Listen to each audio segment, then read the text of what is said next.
I want to start by asking you guys a question, and it's a question that you might be hearing more and more often these days, especially if you're a senior. Who are you? When we get older, we're getting our driver's licenses, we're preparing to go to college. These are all things that give us more freedom in our lives. And when we have more freedom, we're expected to form an identity. So, I expect that when I ask you guys who you are, you think of a collection of labels, something that would fit on a name tag like this. So, labels can be ethnic, geographic, social, or religious. But they also have they come attached to preconceived notions of how we interact with the world. An example is that I would identify as a second-generation immigrant, as a lot of you would. And a second-generation immigrant in our culture is expected to struggle with reconciling their two cultures. So I consider myself a second-generation immigrant, but maybe I also consider myself smart, or funny, or friendly. Any one of these labels could be used to describe me and you guys. But similarly, if I describe myself as funny, then I'm expected to make people laugh. What happens if someone who identifies as funny isn't funny, doesn't make people laugh, their joke doesn't land? Or what if a second-generation immigrant doesn't actually feel any conflict between your cultures, even though they're told they're supposed to? So the issue with labels comes about when they contradict each other, or when they aren't able to accurately capture our experience. So what do we do when that happens? So the discomfort we feel when our labels don't accurately describe us, in this context, can be called cognitive dissonance, an unpleasant psychological state resulting from inconsistency between two or more elements in a cognitive system. So how do we resolve this inconsistency?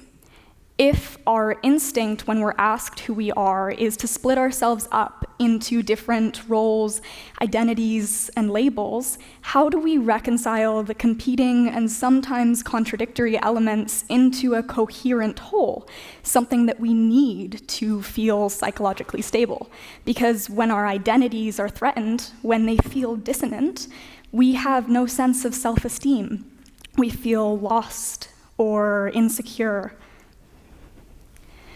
One solution that, according to psychology, most of us do, or if you don't do it yet, you will do it as you get older, is called narrative identity. And this means thinking of your life not as a collection of labels, but rather as a story. So the philosopher Daniel Dennett said that we are all virtuoso novelists who try to make all of our material cohere into a single good story. So narrative identity, definitionally, means a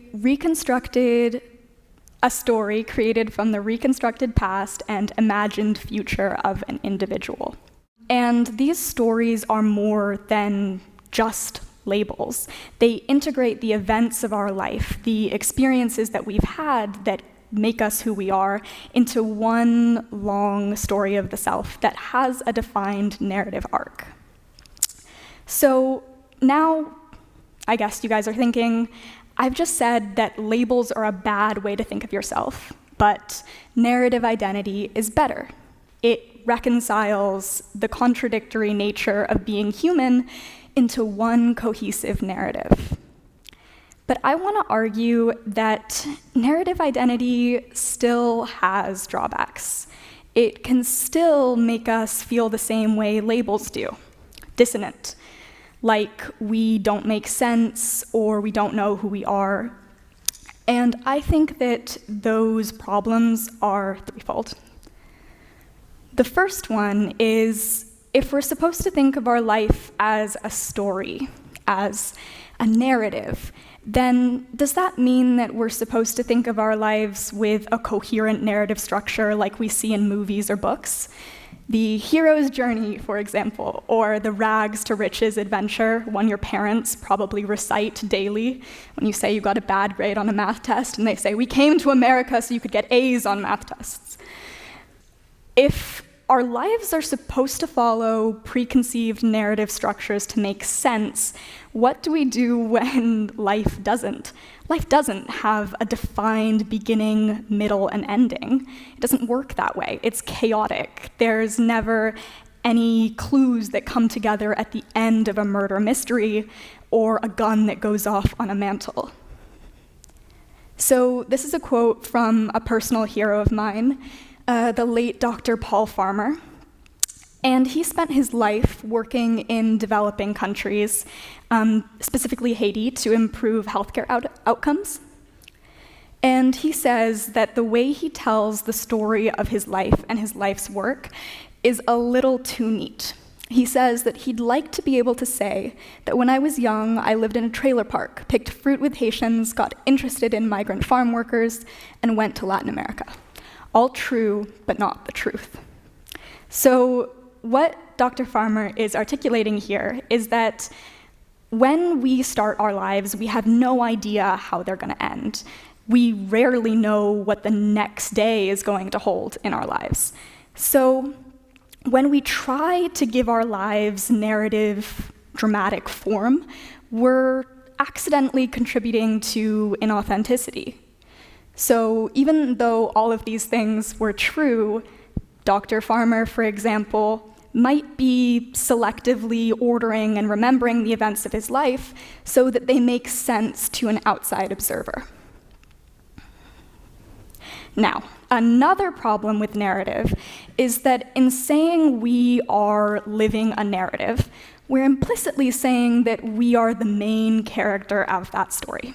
You might have seen on TikTok this trend called romanticizing your life, or you might have heard the colloquial internet term for being arrogant and thinking that you're the main character of your own story, which is called main character syndrome.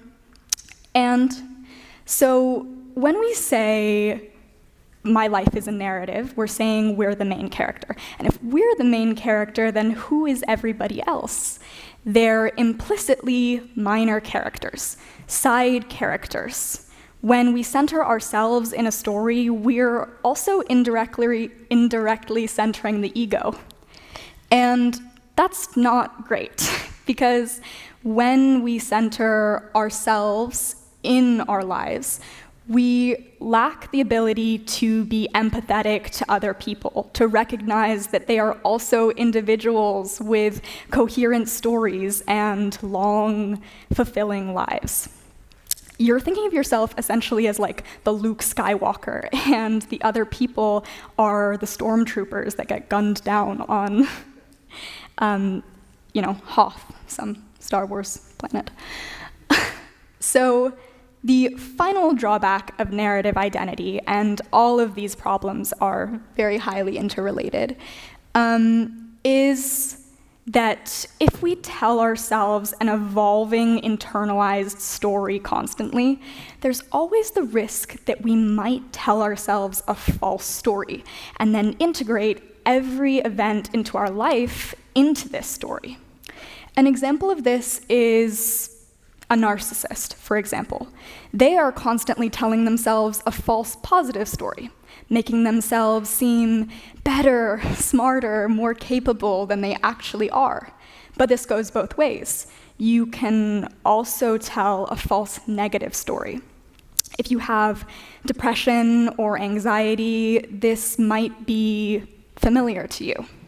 You tell yourself a story that you are unworthy or shameful or pitiful.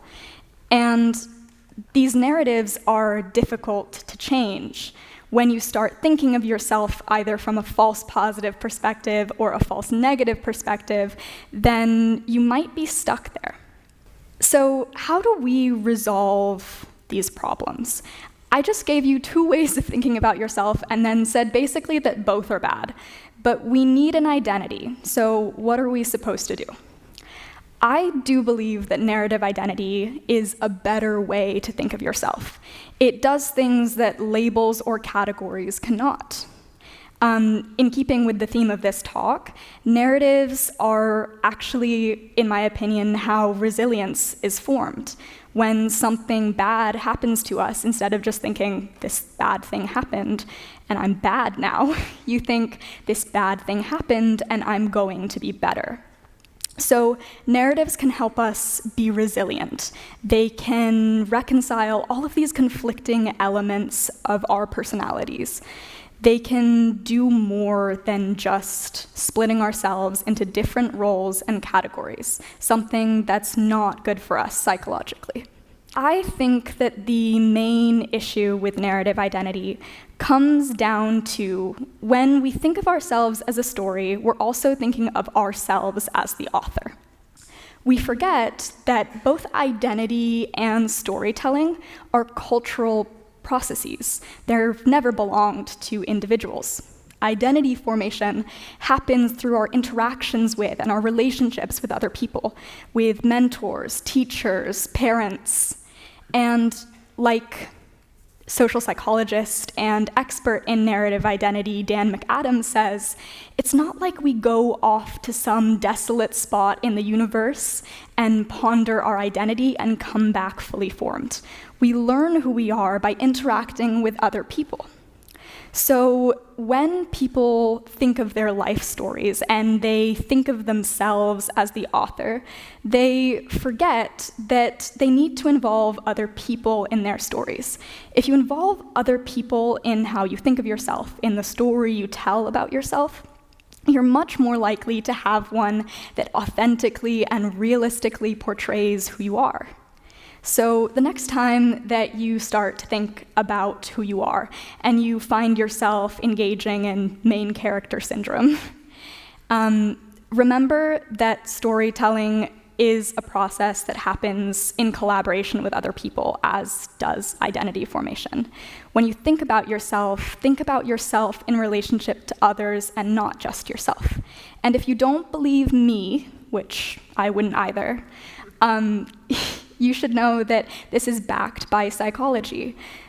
There is a breadth of psychological research that tells us that stories focused on relationships to others, like friends and romantic relationships, as well as communities in general, are more likely to help people live positive, fulfilling lives. So take a look at this photo. I had one in the beginning that I didn't quite skip to on time, that had a human with like puzzle pieces making up the brain. So instead of that model of just thinking of a life story and on your own, you should think of your life story as a collection of other people's influences on you. I also want to think, before I end, I could not have thought about this presentation without the help of Mr. Hirschman and also the research of Dan McAdams. So thank you to those people.